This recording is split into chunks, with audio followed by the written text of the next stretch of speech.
अस्सलाम वालेकुम प्यारे दोस्तों, मैं हूं सैयद काशिफ महमूद और आज इस लेक्चर में हम एक इंतहाई अहम, बेहद ज़रूरी और उसके साथ बेहद इंटरेस्टिंग टॉपिक के बारे में बात करने जा रहे हैं। उस टॉपिक का नाम है ब्लड ग्रुप्स।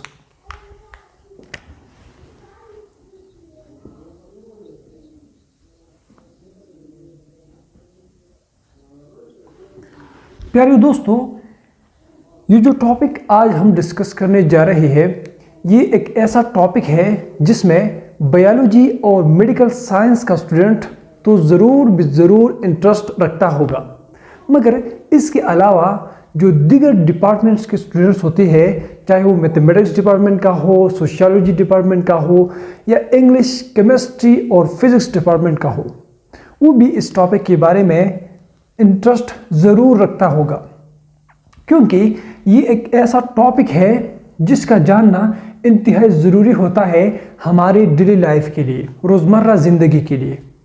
क्योंकि जब भी इंसान बीमार हो जाता है और कुछ ऐसा बीमार हो जाता है कि उसको ब्लड की ज़रूरत होती है, चाहे वो हम खुद हो या कोई और पेशेंट हो, तो जब उनको ब्लड की ज़रूरत होती है तब ये जो टॉपिक है, इसका जो इन्फॉर्मेशन है वो ज़रूर हमारे जहन में मौजूद होनी चाहिए। क्योंकि जब हम ब्लड ग्रुप्स के बारे में जानते हैं तो हमें पता होता है कि हम एक ख़ास पेशेंट को ब्लड दे सकते हैं या कि नहीं। अगर उस पेशेंट को जो ब्लड की ज़रूरत होती है, वो जो किस्म होता है, जो ग्रुप होता है, वो हमसे मैच कर सकता है, तब हम उनको ब्लड दे सकते हैं। अगर मैच नहीं कर सकता है तब हम उनको बिल्कुल ब्लड नहीं दे सकते हैं। अगर उसके साथ हमारा जो ब्लड ग्रुप है वो मैच नहीं करता है और हम चाहते हैं कि उनको ब्लड दें, तो वो उस हालत से और बिगड़ जाएगा और उनको इवन डेथ भी हो सकता है।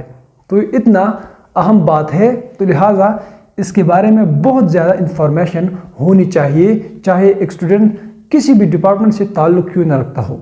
दोस्तों, इस टॉपिक को अच्छी तरह जानने के लिए मैं आपको थोड़ी सी बेसिस प्रोवाइड करना चाहता हूँ, और उस बेसिस का स्टार्ट मैं एक ज़बरदस्त फिजियोलॉजिस्ट से लेना चाहता हूँ। वो जो फिजियोलॉजिस्ट है उसका नाम है लियोनेल लैंडस। ये जो लियोनेल लैंडस है, ये जर्मनी का एक ज़बरदस्त फिजियोलॉजिस्ट था। 1875 में इन्होंने ये बात कह दी थी कि जब दो मुख्तलिफ स्पीशीज़ के एनिमल्स का जो ब्लड होता है वो जब भी मिक्स किया जाता है तो ब्लड जम जाता है। तो ये जो जमने का प्रोसेस है, इसने बहुत सारे साइंसदानों को बहुत ज़्यादा परेशान किया हुआ था, और ये जो परेशानी का अरसा है ये दराज होता चला जा रहा था।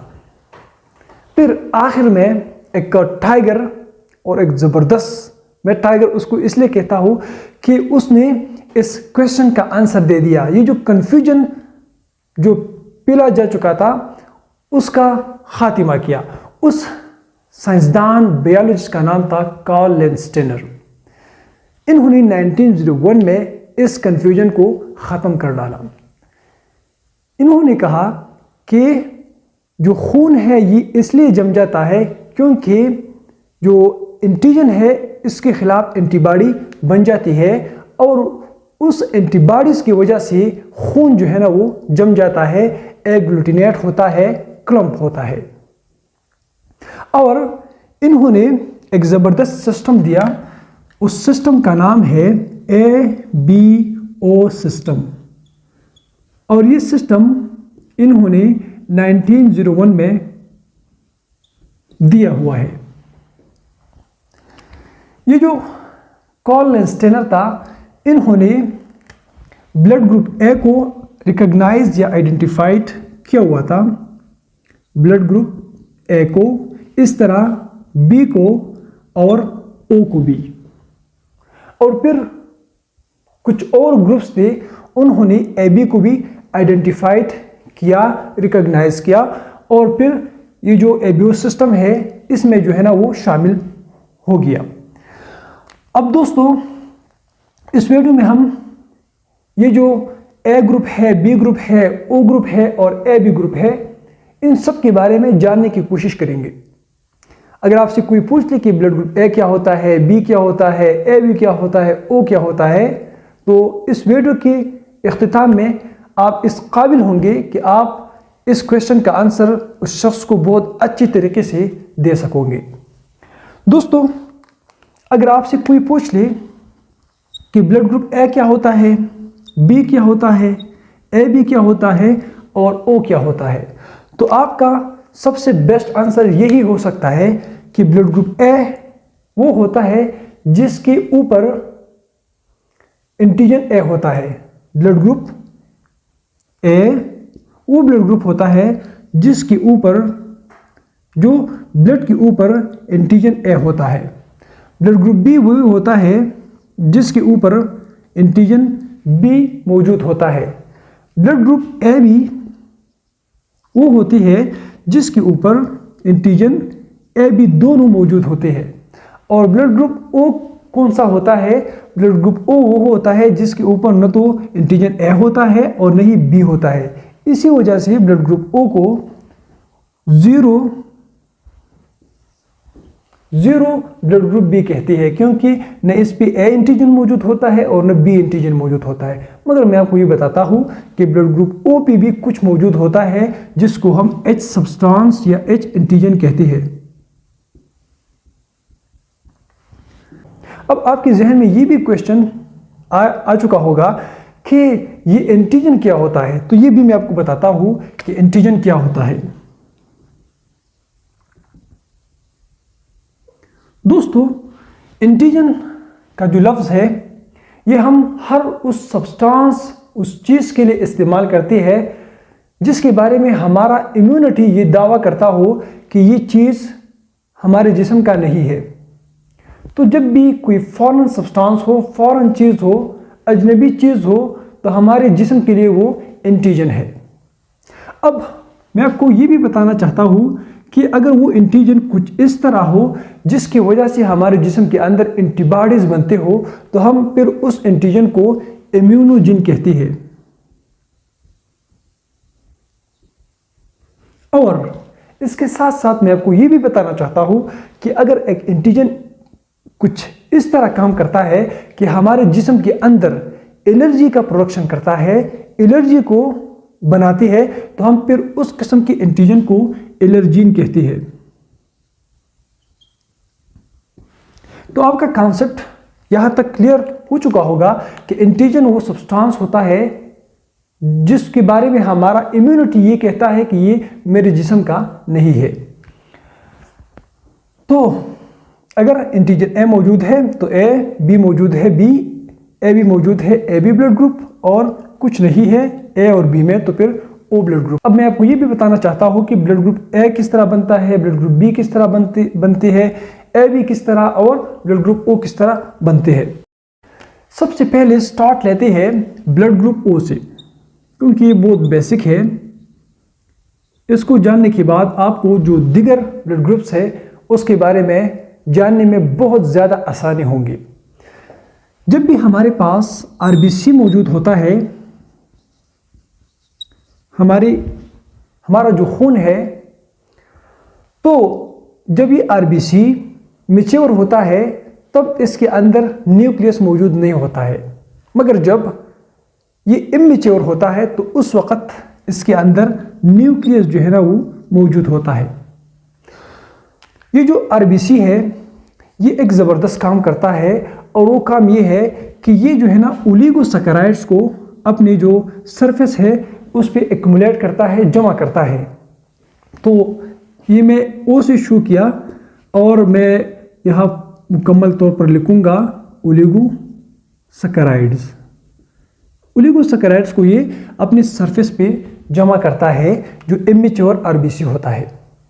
इसके साथ साथ मैं आपको ये भी बता दूं कि ये जो ओलिगोसैकेराइड्स है ये हमारे पास कार्बोहाइड्रेट्स होते हैं जो मोनोसैकेराइड से बनते हैं।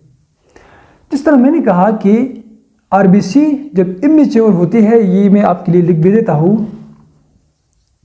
कि जो इमैच्योर आरबीसी होती है उसके अंदर न्यूक्लियस होता है, और हमें पता है कि न्यूक्लियस के अंदर क्रोमोसोम्स मौजूद होते हैं। तो जो क्रोमोसोम नंबर क्रोमोसोम नंबर 19 होता है, उसमें जीन मौजूद होते हैं और वो जीन जो है ना वो एक ज़बरदस्त एंजाइम को बनाते हैं। उस एंजाइम का नाम होता है फ्यूकोस ट्रांसफेरेज। फ्यूकोस ट्रांसफेरेज। ये जो फ्यूकोस ट्रांसफेरेज है ये इस तरह करता है कि ये फ्यूकोस को लेता है और ओलिगोसैकेराइड के साथ जमा कर देता है। तो हम यहाँ लिख लेंगे कि फ्यूकोस जो है ना वो इसके साथ जमा होता है। तो F से मतलब हमारा फ्यूकोस है। फ्यूकोस क्या है? ये खुद एक मोनोसैकेराइड है जो खुद हेक्सोज है। देखो ये जो हमारे पास फ्यूकोस प्लस ओलिगोसैकेराइड्स कंबाइंड फॉर्म में नजर आती है, इसी को एस सब्सटेंस या ओ एंटीजन कहा जाता है। अब दोस्तों अगर हमारा आरबीसी के ऊपर सिर्फ एच सब्सटेंस मौजूद होता है तो हम उस किस्म के ग्रुप को ब्लड ग्रुप ओ कहते हैं। तो ये हो गया ब्लड ग्रुप ओ के बारे में।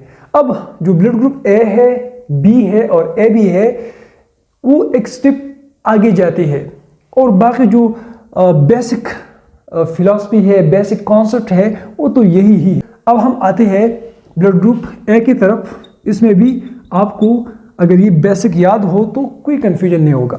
ब्लड ग्रुप ए को अब डिस्कस करते हैं। तो ब्लड ग्रुप ए के अंदर हम ये बताते हैं कि इमेच्योर आरबीसी लेते हैं और इमेच्योर आरबीसी इसी तरह जो क्रोमोसोम नंबर 19 है वो फ्यूकोस ट्रांसफेरेज बनाता है और ऑलरेडी ये जो आरबीसी है इन्होंने अपने सरफेस पे ओलिगोसैकेराइड को एक्युमुलेट किया हो और फ्यूकोस जब मिलता है तो एस सब्सटेंस बन जाता है। तो एस सब्सटेंस के लिए मैं ये लिख लेता हूँ कि ये जो है ना एस सब्सटेंस मौजूद होता है। अब ये जो ब्लड ग्रुप ए है, जिस तरह मैंने कहा कि ये एक स्टेप फर्दर जाता है, तो इसके अंदर एक क्रोमोसोम होता है, क्रोमोसोम, और वो क्रोमोसोम नंबर 9। तो जो क्रोमोसोम नंबर 9 है ये एक ज़बरदस्त किस्म का एंजाइम को बनाता है। उस एंजाइम का नाम होता है N acetyl galactose amine transferase. Galactose amine transferase. ये जो क्रोमोसोम नंबर 9 है इसमें जो जीन्स होती है वो N acetyl galactose amine transferase को बनाते हैं। और जिस तरह मैंने कहा कि ट्रांसफेरेज हम उस एंजाइम को कहते हैं जो एक चीज़ को एक जगह से पकड़ के दूसरी जगह ले जाता हो। तो ये जो N acetyl galactose amine transferase है ये एन एसिटाइल गैलेक्टोज एमाइन को पकड़ते हुए इस सब्सटेंस के पास ले जाता है। तो दोस्तों जब इस सब्सटेंस के साथ एन एसिटाइल गैलेक्टोज एमाइन मिल जाता है तो तब उस वक़्त हम ये जो मुकम्मल स्ट्रक्चर नज़र आता है इसको फिर हम ए एंटीजन कहते हैं। इसको फिर हम ए एंटीजन कहते हैं और जिसके ऊपर ए एंटीजन मौजूद होता है जिस ब्लड के ऊपर, उस ब्लड को हम ब्लड ग्रुप ए में लेते हैं। तो यहाँ तक भी आपका कॉन्सेप्ट क्लियर हो चुका होगा। अब जो ब्लड ग्रुप बी है इसमें कुछ भी नहीं है। अगर आपको ये कॉन्सेप्ट याद हो तो फिर आप जो ब्लड ग्रुप बी है इसके साथ अच्छी तरह खेल सकते हो, उससे अच्छी तरह मज़ा ले सकते हो।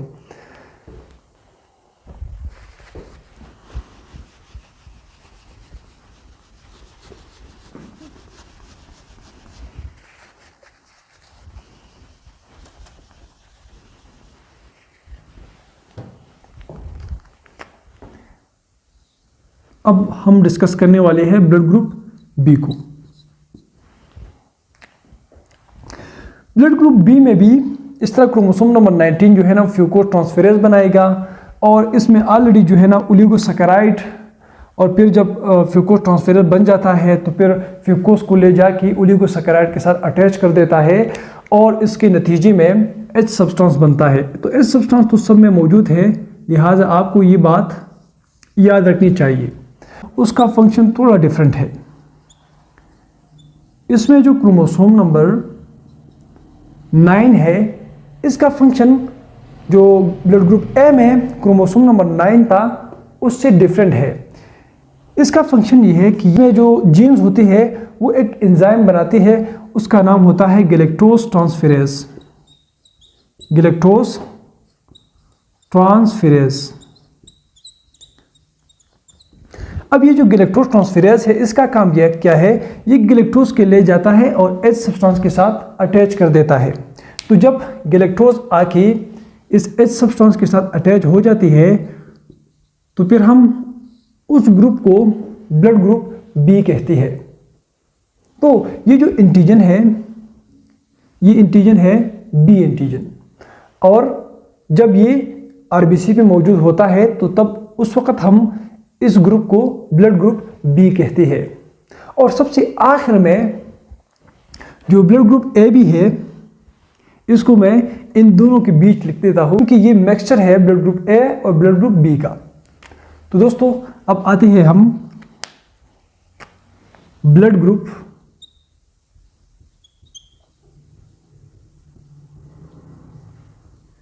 ए बी की तरफ। तो जो ब्लड ग्रुप ए बी है, इसमें यह होता है कि इसमें फ्यूकोज ट्रांसफेरेज भी बन जाता है। इसके साथ साथ तो दोस्तों जो ब्लड ग्रुप ए बी है,